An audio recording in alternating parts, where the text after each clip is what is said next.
ఏమైంది కొట్లాడుతారు మీరు?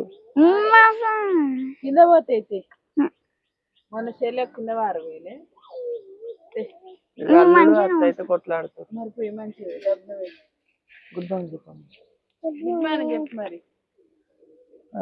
అందరికి గుడ్ మార్నింగ్ చెప్పు. Good morning. గుడ్ మార్నింగ్ అందరికి గుడ్ మార్నింగ్. అందరు చాయ్ తాగిరా? అందరు చాయ్ తాగిరా? నేను మా అత్తమ్మ అయితే చాయ్ పెడుతున్నాను. అనవా మన డబ్బా అడగాలి. గుడ్ మార్నింగ్ చెప్పు. Good morning. అందరు చాయ్ తాగిరా? అందరు చాయ్ తాగిరా?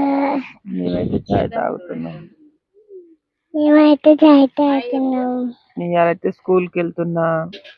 నిన్న కూడా వెళ్ళినా. నేనైతే స్కూల్ పోతున్నా. మమ్మీ రావాలి.